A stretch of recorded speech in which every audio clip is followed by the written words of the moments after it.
Take a quick second and just look around the room you're sitting in right now. Like, take a quick inventory. Yeah, literally just look around you. Right. The chair you're in, the screen you're looking at, maybe the internal components powering the device that's playing this audio. Even the light fixtures overhead, or the clothes in your closet. Exactly. We are so conditioned to look at all those items and see the end result of, well, a natural, competitive global market. Right. The idea that someone built a better, more efficient mousetrap so they won your business. But imagine for a moment what would happen if the supply chain for like 90% of those items wasn't just some market accident. Yeah, imagine if that dominance was the result of a fully weaponized, multi-decade, state-sponsored operation. An operation designed to make it mathematically impossible for anyone else on the planet to manufacture those goods. Suddenly, that invisible hand of the free market seems to be wearing a very heavy, very deliberate iron glove. It forces a complete mental reset. I mean, it really does. We like to think of global trade as this massive, self-regulating biological ecosystem. Where supply meets demand, right? Exactly. Supply meets demand, and prices naturally find their equilibrium. But the framework we're exploring today suggests that traditional ecosystem is not just bending. It is being systematically overwritten. Overwritten by an entity playing an entirely different game with entirely different rules. Precisely. Well, welcome to the deep dive. We are thrilled you're here with us, pulling up a chair at the table. We really are. If you are someone who wants to bypass the endless noise and get straight to the aha moments without having to spend weeks deciphering academic and economic journals, you are in the exact right place. Today, we are undertaking a massive, in-depth exploration of a highly alarming geopolitical and economic framework. Yeah, laid out by Dr. Charan. We are pulling from an incredibly detailed, exhaustive breakdown and summary of his 2026 book. Right. The book is called Decoding China's 90% Model: Global Dominance, Economic Warfare, and India's Response. And our source material today is a comprehensive analysis of that text, published on the Netizen blog, placing our discussion squarely in the geopolitical realities of April 2026. The scope of this text is monumental. It's really a fundamental diagnosis of modern global power structures. So the mission of this deep dive today is to uncover whether global trade has fundamentally transformed into a silent war. We're going to dissect exactly how this terrifyingly effective 90% model actually operates on the ground. And we'll explore the urgent counter-playbooks proposed for governments, for global businesses, and emerging players like India. Right. Okay, let's unpack this, starting with the absolute core mechanism that triggered this entire analysis. We need to define the exact parameters of the 90% model. Yeah, we have to start at the foundation. Dr. Charan's central argument is that China is not simply trying to be a strong economic competitor. They aren't just aiming to bump up their GDP, right? No, or increase their export numbers for a healthy quarterly report. The argument is that they are executing a deliberate, long-term strategy to completely dominate targeted global industries. With the ultimate goal of leveraging that industrial dominance into hard political and strategic power. Exactly. And the mechanic is baked right into the name. The 90% part. Right. The objective is to build out such an overwhelming, massive manufacturing capacity that a single nation can supply roughly 90% of the entire global demand in a specific strategic sector. I want to just sit with that number for a second. 90%. It's staggering. It is. In a domestic market, if a U.S. or European company controls like 40 or 50% of a sector, antitrust regulators are immediately knocking down their door. Threatening to break up the monopoly, yeah. Right. But 90% of global demand isn't just a monopoly. It is a planetary chokehold. It really is. And you don't arrive at that kind of astronomical market share just because your assembly line is slightly more efficient or, your workers are a little faster. No, you get there using a toolkit that frankly breaks the fundamental physics of traditional economics. So let's scrutinize that toolkit. What are the actual levers being pulled here? Dr. Charan outlines 4 distinct pillars that make this model function. First, unwavering, massive government support. Okay, government support. Second, maintaining a deliberately undervalued currency. Specifically, keeping the yuan artificially weak by around 20%. 20%, wow. Third, aggressive state-level subsidies.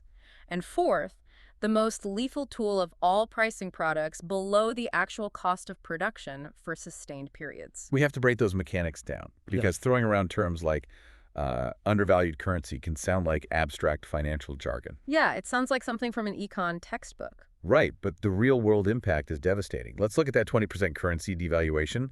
How does a government actually keep its money weak? Well, to keep a currency weak, a central bank will essentially print its own money and use it to buy massive amounts of foreign currency, like US dollars. Okay, so they're hoarding dollars. Exactly. This artificially floods the global market with their own currency, driving its value down while they hoard the foreign currency. And why does that systematically destroy a competitor in, say, Chicago or Berlin? Apply that artificial rate to a buyer in Chicago. If a manufacturing piece of equipment costs $100,000 to produce in the US, Right. but a Chinese competitor's machine is priced at the equivalent of $80,000 solely because the currency exchange rate is artificially suppressed by 20%. The U.S. company has lost the sale before the quality of the machine is even evaluated. Exactly. It is a 20% discount that the manufacturer didn't have to earn through innovation or efficiency. It's just baked into the money itself. Right. And then you combine that unearned 20% discount with the third pillar state subsidies. The subsidies are wild. The state pays for the land the factory sits on. They subsidize the electricity running the machines, right? Yeah, and they offer dirt cheap loans from state banks that don't actually have to be paid back on time. The production costs just vanish. Yeah. Which leads directly into the fourth pillar. And this is the one that really fascinates me because it breaks the capitalist brain. Pricing below cost. Yes. In a normal market, if you sell a product for less than it costs to make it, the clock is ticking until you go bankrupt. What's fascinating here is the sheer audacity of scaling that exact money-losing strategy across entire global industries for decades. Decades. Right? A Western manufacturer has to answer to shareholders. If they bleed money for 3 consecutive quarters trying to capture market share, the CEO is fired. The stock plummets, the company's carved up. Exactly. But if the state is acting as your financial backstop, endlessly absorbing your losses through state-owned banks, you can sustain artificially low prices indefinitely. It's the ultimate loss leader strategy. Yeah, that's a perfect way to describe it. Think of a massive supermarket chain that opens up in a new town. They start selling gallons of milk for 50 cents, right? Taking a severe financial hit on every single gallon. Exactly. They take a huge hit just to get you physically into the store. But here, the goal isn't to trick you into buying highly profitable cereal while you're there. No, the strategy is much darker. The strategy is to keep selling that 50-cent milk for 5 straight years until every single independent dairy farmer, local grocer, and competing supermarket chain in a 500-mile radius goes utterly bankrupt. And once all the competitors are dead and buried, that single supermarket owns the entire dairy supply chain. And to push that analogy even further, imagine that same supermarket also somehow controls the concrete company paving the roads to their competitors' stores. Oh, right. While the local government quietly covers all their financial losses in the background. Western manufacturers simply cannot compete against an entity that is not only allowed, but strategically encouraged to lose billions of dollars to achieve market dominance. And the source material provides a really sobering list of historical casualties, where this exact strategy has already been deployed and succeeded. We are talking about U.S. and foreign industries, like furniture, textiles, basic chemicals, solar panels, and rare earth processing. Those sectors have basically been hollowed out. And if you look closely at that list, you can see the evolutionary ladder they're climbing. The progression is highly strategic. It starts with the lower tech, labor-intensive industries. Like t-shirts and couches. Exactly. Capturing 90% of the world's furniture or textile manufacturing builds the logistical muscle and the global shipping relationships. It's practice. Yeah, but once that foundation is set, the model ascends the value chain. Moving into chemicals and solar panels introduces advanced manufacturing. And then moving into rare earth processing. I mean, the refinement of the minerals, absolutely critical for everything from smartphones to fighter jets. That suddenly transforms a market monopoly into a dire strategic vulnerability for the rest of the world. But they aren't stopping at solar panels. Dr. Charan outlines the next targets in the crosshairs, and this is where it shifts from an economic concern to an existential national security threat. What are the future targets? The future strategic targets of the 90% model are biopharma, advanced semiconductors, artificial intelligence, aerospace, and new materials. See, controlling 90% of the global t-shirt supply is an economic imbalance. Right. But controlling 90% of the active pharmaceutical ingredients required to make basic antibiotics, or the raw materials required to manufacture advanced logic chips for military defense systems. That's entirely different reality. It grants the supplier the power to turn off another nation's economy or its military defense, like a light switch. But logically, how is a machine this massive that actively loses money on a global scale fundamentally sustained? It's a great question. Because you can't just mandate infinite subsidies and below-cost dumping in a vacuum.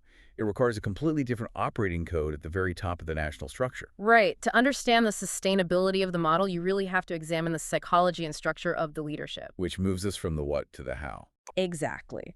Dr. Charan dives deeply into President Xi Jinping's modus operandi, which basically functions as the operating code for the entire nation. And what does that code prioritize? It prioritizes absolute industrial dominance above traditional economic efficiency.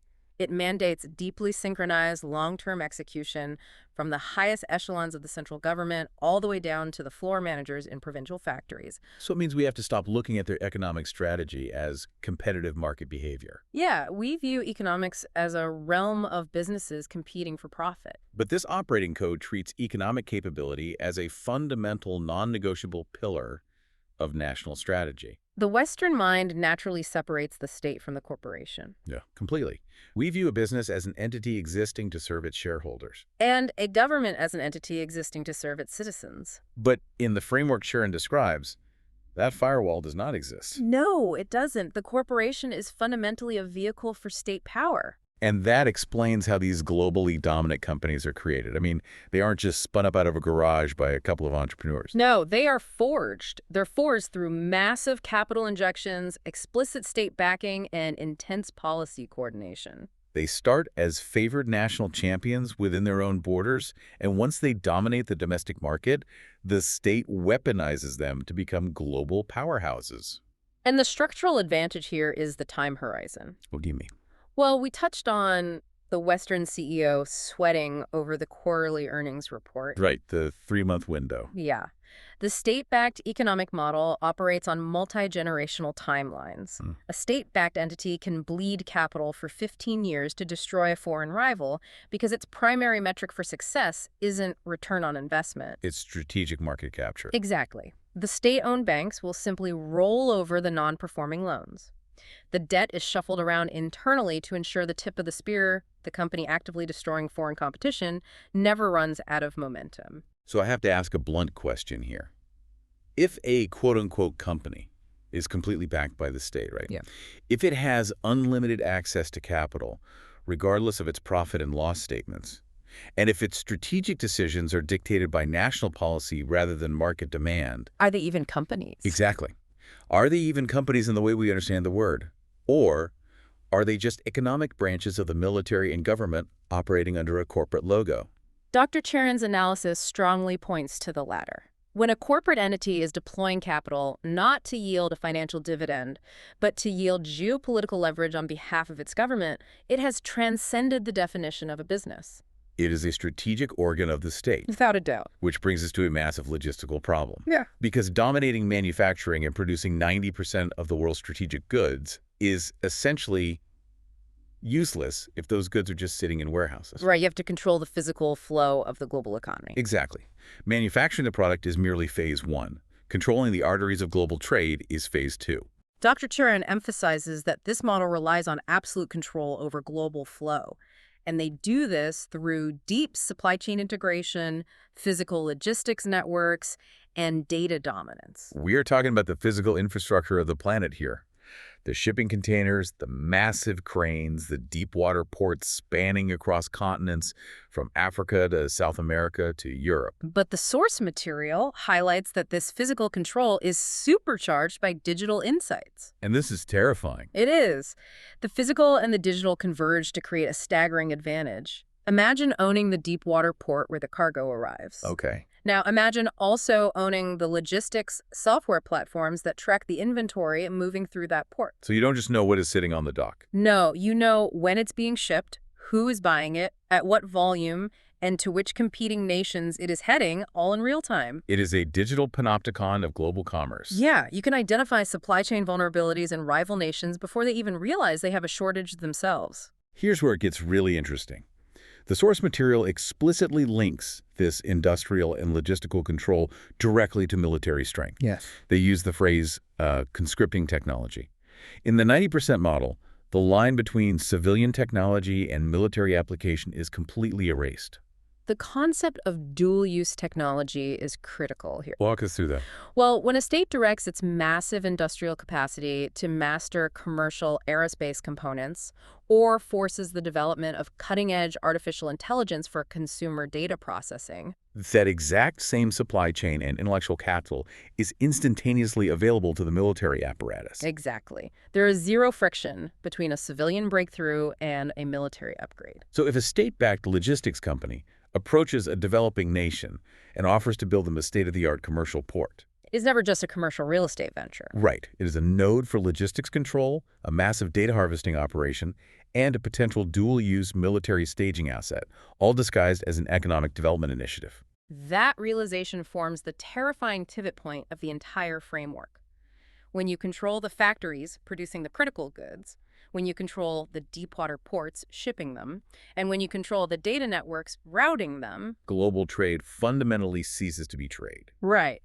Which leads us to the most provocative, heavy claim in the entire book. Dr. Charan categorizes this entire overarching strategy as economic warfare. A war fought without firing a single shot. Exactly. Now, it is incredibly important we pause here for a second to clarify how we are approaching this text. Yeah, we have to be clear about this. We are not here to validate or invalidate the political morality of this strategy, nor are we adopting this terminology as an objective, universal truth. No, our job is to impartially report on the framework presented in the source material. Right. Dr. Charan uses incredibly aggressive language, viewing these actions through a specific, highly critical lens. To understand his thesis, we have to look through that lens and understand the reasoning behind his categorization. And the justification for using the term warfare hinges on the ultimate outcomes being pursued. Right. Traditional warfare seeks to establish dominance, exact control over an adversary, and force strategic submission through kinetic violence. Dr. Charan argues that the 90% model seeks those exact same outcomes: submission, reliance, and control, but through economic leverage. So he argues that when a nation, let's say a European democracy, becomes completely reliant on China for 90% of its basic chemicals, or 90% of the rare earth minerals required to build its own defense systems, That reliance creates paralyzing leverage. the supplying nation gains the ability to disrupt or control the reliant nation's industrial capacity at will. If we connect this to the bigger picture, supply chain dependence is the ultimate form of modern geopolitical leverage. How so? Well, if your strategic rival builds the microchips necessary for your fighter jets, they do not need to send bombers to destroy your defense factories in the event of a conflict. Right. They simply delay the cargo ships at the port they own, using the logistics software they control. And the outcome is identical. Your factory is paralyzed, and your military cannot launch. Dr. Charan uses this framework to completely invert how we view everyday commerce. For decades, consumers in Western nations have celebrated the plummeting costs of electronics, clothing, and household goods. We thought we were just the beneficiaries of a highly efficient globalized system. But Charan frames those cheap goods as a strategic weapon designed to methodically erode Western industrial leadership. I want to turn this directly to you, the listener, for a moment. Yeah, think about this. Think about the last time you bought a shockingly affordable piece of technology or a cheap piece of furniture online. Through the traditional lens of capitalism, you found a great bargain. But through Dr. Charan's lens, you are looking at a subsidized munition in a silent economic war. Right. Do you see a bargain, or do you see the quiet, methodical shifting of global power? It makes the objects in your house feel slightly sinister, to be honest. It really does. But we need to look at the other side of the ledger. Because if this machine is so perfectly designed, unlimited state capital, 90% market capture, physical port control, digital panopticons, is it invincible? And this is where the source material takes a very sharp turn. Yeah, it pivots from analyzing the terrifying strengths of the model to exposing its massive, glaring vulnerabilities. Because this is where the inescapable physics of macroeconomics and human sociology finally catch up. Right. Dr. Charan meticulously maps out the internal strengths we've discussed, but he aggressively contrasts them with deep structural fault lines. A state can mandate a whole lot of things, but it cannot mandate its way out of demographic collapse and mountain ranges of toxic debt. Okay, let's unpack the demographics first because it seems completely counterintuitive. Yeah, it does. We are talking about a nation with over 1 billion people. How does a population that large face a labor shortage that threatens a manufacturing monopoly? It comes down to the math of an aging population. To sustain the 90% model, you require an absolutely massive, endless supply of cheap young labor to keep the factories running at maximum capacity. Okay. But due to decades of restrictive population policies, China is currently experiencing one of the most severe demographic contractions in modern human history. The pool of young workers entering the labor force is shrinking rapidly. Exactly. While the elderly population, which requires immense state resources, healthcare, and pensions, is exploding. It's an inverted pyramid. You have a shrinking base of young factory workers trying to support a massive, expanding top layer of retirees. It's mathematically unsustainable. But what about the money? We just spent 20 minutes talking about how the state just endlessly injects capital to cover the losses of selling goods below cost. Why is debt suddenly a vulnerability if they literally own the banks? Because eventually debt is a claim on future wealth generation. A sovereign nation with its own currency can manage internal debt far longer than a household or a corporation can. They can shuffle non-performing loans between state banks and local governments for decades. But that capital isn't magic. No, it's not. Building ghost cities to artificially inflate GDP, endlessly subsidizing loss-making factories, and funding massive global infrastructure projects requires real resources. So the sheer weight of those non-performing loans creates a highly fragile financial house of cards. Yes, you are borrowing against a future economy that, because of the demographic collapse, will have significantly fewer workers available to actually generate the wealth needed to service the debt. I have to push back a little on Dr. Charan's narrative structure here, or at least point out a massive tension in his thesis. What's the tension? Well, for half the book, he builds up this terrifying, unstoppable juggernaut. He tells us they're flawlessly executing economic warfare, cornering global markets, building this digital and physical panopticon. Right. But then he essentially says, oh, but by the way, the whole thing might collapse under its own toxic debt and lack of young workers. Yeah. Which is it? Are they methodically taking over the planet, or are they a fragile house of cards running out of time? It is the grand paradox of authoritarian systems. They can be incredibly robust, executing massive projects with terrifying speed, while being incredibly brittle at the exact same time. So they aren't mutually exclusive. Not at all. The 90% model is spectacularly effective at destroying external free market rivals. But the very mechanisms that make it effective, infinite subsidies and centralized control, are incredibly corrosive to its own internal financial and demographic connotations. The timeline is everything, then. Exactly. The question Charan is posing is, will this state-backed machine achieve absolute global lock-in, rendering everyone else helpless before its internal demographic and debt bill finally comes due? Wow. Will they achieve lock-in before the bill comes due? That is a race against time on a geopolitical scale. It really is. Which leads us to look at the other runner in this race. Knowing these immense vulnerabilities exist within the 90% model, and knowing the clock is ticking, how has the West, specifically America, reacted? Well, Dr. Charan doesn't write an obituary for the West. He highlights that America possesses unmatched, enduring strategic assets. Like what?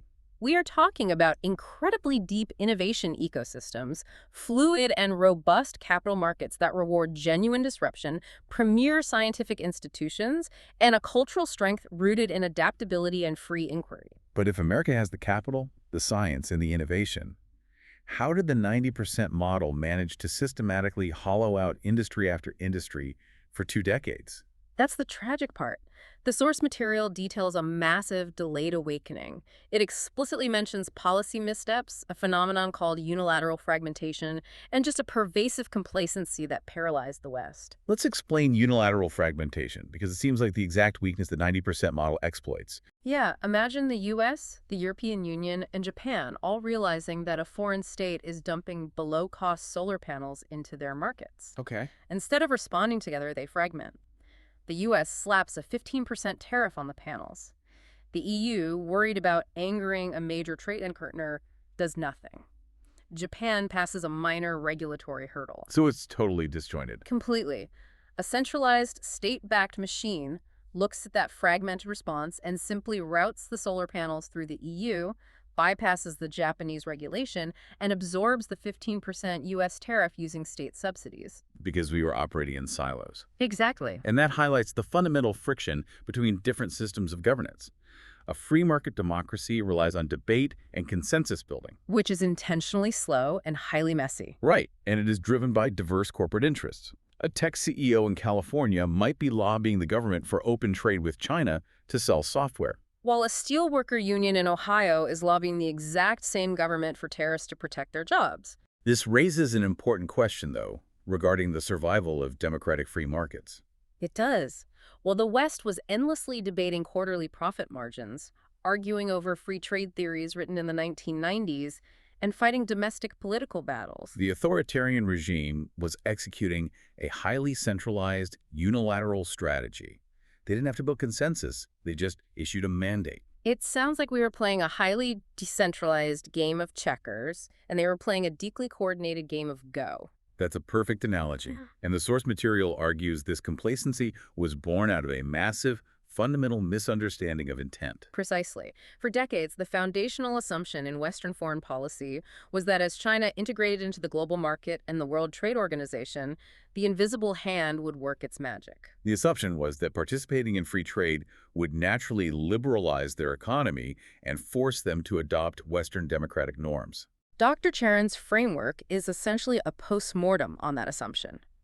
He argues they used the open free market system not to integrate into it, but to conquer it from the inside out. Which means the old playbook of just passing a random tariff here or there has completely failed. It has. And because of that failure, Dr. Charan argues that the only path forward for the West is massive, incredibly painful structural change. The source material outlines that unilateral, fragmented policies are useless against a coordinated state machine. So what's the solution proposed? The proposed solution is a profound shift in global alliances. Dr. Charan argues for an industrial military-style alliance among democracies, a coordinated economic alignment.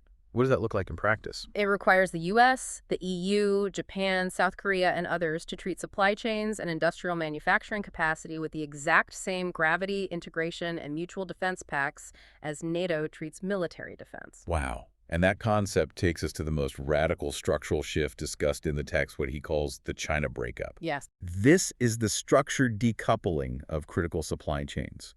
We are talking about actively, deliberately separating the economies. Decoupling is a logistical undertaking of a magnitude we have rarely seen in peacetime. It's massive. We are talking about the sheer nightmare of undoing 30 to 40 years of deep, intentional, highly optimized economic integration. Because you cannot just have a politician sign a piece of paper and magically bring advanced manufacturing back to Detroit or Manchester overnight.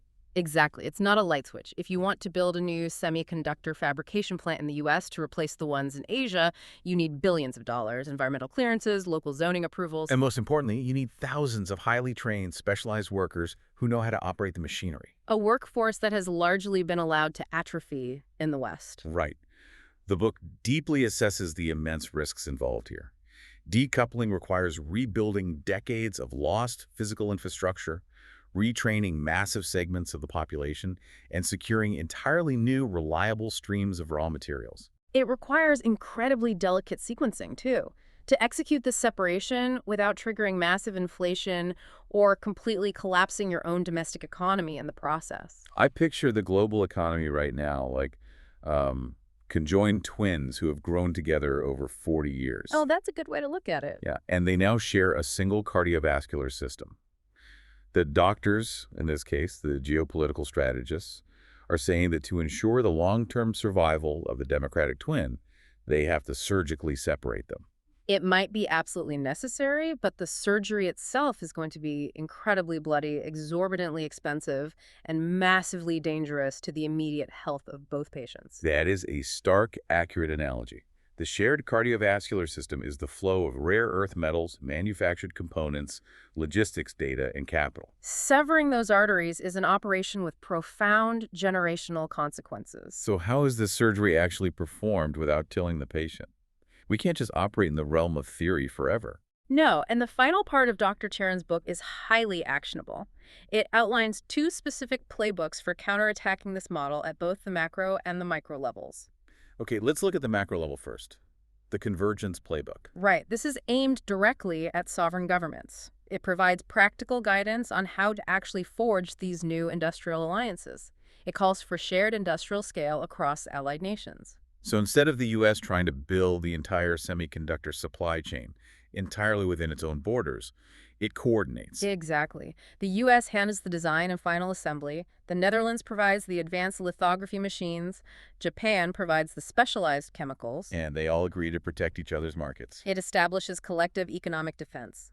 If the 90% model attempts to dump below-cost products into the UK to destroy a nascent industry there, the entire bloc responds simultaneously. The U.S., the EU, Japan, South Korea, they all act together with unified tariffs and coordinated investments. The fragmented response is replaced by a unified wall. But governments don't actually build the microchips or the solar panels. Right, they don't. The actual factories, the patents, and the supply contracts are held by private corporations.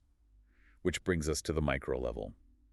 The Business Extrication Playbook. This is tailored advice for corporate boards, CEOs, and risk managers on how to reduce their deeply entrenched dependencies on China. The source material emphasizes smart exits. It advises massive diversification of supply chains, and most radically, it demands that corporations integrate national security directly into their core strategic planning.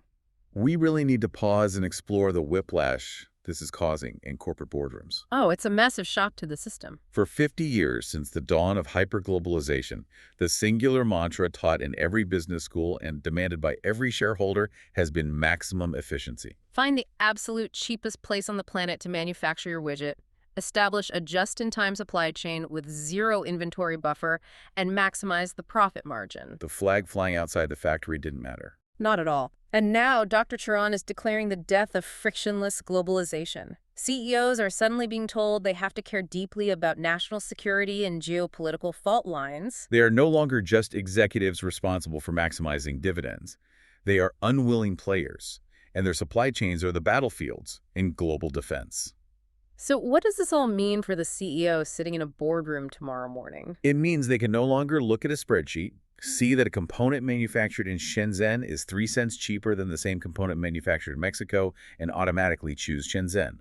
They have to mathematically price in the geopolitical risk. Exactly. They have to ask, if economic warfare escalates, or if a physical blockade occurs, does our entire global production line halt in 48 hours because we saved 3 cents a unit? Resilience is rapidly replacing efficiency as the primary metric of corporate survival. We are witnessing the birth of geopolitically fenced supply chains. And I imagine CEOs who spent the last 2 decades at places like Davos bragging about their hyper-efficient single point of failure supply chains Are now quietly panic-buying maps to figure out how quickly they can build a factory in Ohio or Vietnam. Exactly. Which leaves the global economy with a massive trillion-dollar practical problem.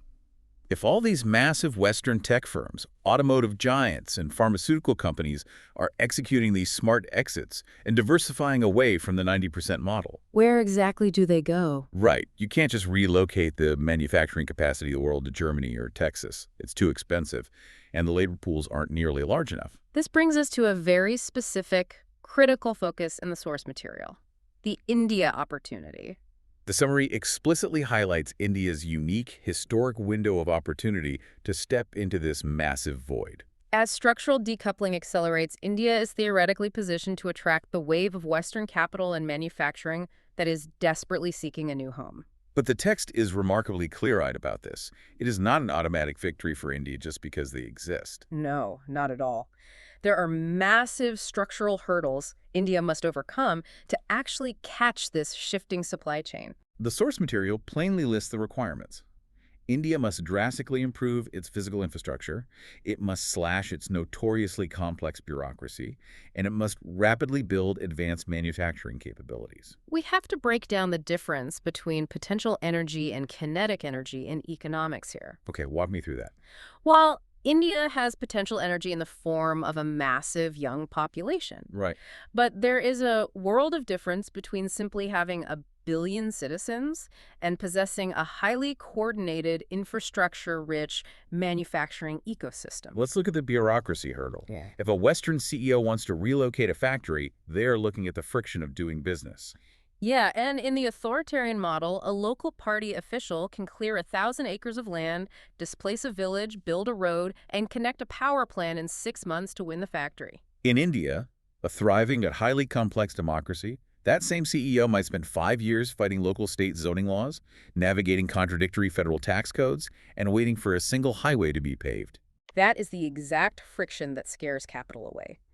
India has an abundance of labor, but it must frantically, urgently build the physical and regulatory infrastructure to support that labor. The roads, the deep water ports, the reliable power grids, and a predictable, transparent legal framework. And Dr. Charan emphasizes that India must aim higher than just being a massive assembly line. They have to move up the value chain. Exactly. It's not enough to just be the new source of cheap labor for sewing garments or snapping together low-end consumer electronics. To truly counter the 90% model, India must target strategic sectors. They need to become the secure alternative for biopharma manufacturing, for advanced semiconductors, for the industries that are critical to national security. Because if India fails to execute on the infrastructure and the bureaucratic reform, those exiting Western companies won't all flock to Mumbai or Chennai. The capital will fragment. Yeah, some supply chains will shift to Vietnam, some to Mexico, some to Malaysia, and some back to Eastern Europe. But here is the geopolitical reality. None of those individual nations have the sheer demographic scale and geographic size to truly counter the weight of the 90% model on their own. India mathematically does, but only if they can transition from potential energy to kinetic execution. To bring all of these massive concepts together, we have covered an extraordinary amount of ground today. We really have. We started by dissecting the insidious mechanical nature of the 90% model.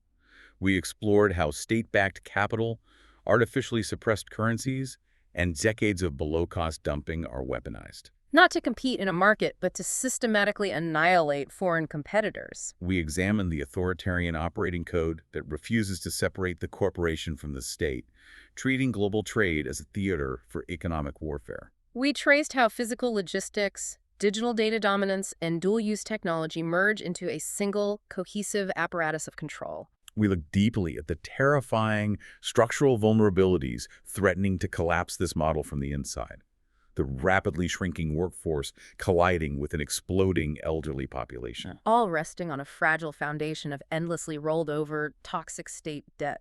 We highlighted the painful, incredibly complex smart exits and decoupling playbooks required from Western governments and corporate boardrooms. And finally, the urgent, historic race for nations like India to slash red tape and build the infrastructure necessary to become the new engine of global manufacturing. It is a profound, unsettling reshaping of how we view the modern world order. Yeah. The era of blind, frictionless globalization is over. And as we wrap up our analysis of Dr. Charan's framework, I want to leave you with one final thought to ponder, building directly on the logic of everything we've discussed today. Let's hear it. We spent this time analyzing the devastating effects of the 90% model when it is applied to physical goods. Things you can hold in your hands, like solar panels, active pharmaceutical ingredients, and rare earth minerals. Right. If a supply chain for physical goods is compromised, it takes a decade to rebuild, but you can physically rebuild a factory. Sure. But what happens when this exact same playbook, this identical strategy of endless state subsidies and deliberate market monopolization, is aggressively applied to the unseen, fundamental digital infrastructure of our future? Wow. What happens when the strategic targets aren't cargo ships, but the foundational architecture of artificial intelligence neural networks, global cloud computing repositories, and orbital space satellite networks? If a state-backed entity achieves 90% dominance over the very digital air we breathe, the invisible nervous system that runs our financial markets, our power grids, and our global communications is decoupling even mathematically possible anymore. That is a chilling thought. Mm-hmm. You can't just build a new factory in Ohio to replace a compromised global neural network. No, you really can't. And that is exactly why exploring these frameworks matters so deeply. If the traditional metrics of free market economics are blinding us to the reality of the game being played, We have to learn to read the muddy, complex waters of geopolitical strategy. Absolutely. Thank you so much for pulling up a chair and joining us at the table today for this deep dive. Stay curious, look closely at the supply chains hiding behind the objects in your everyday life. Keep questioning the systems around you, and we'll see you next time.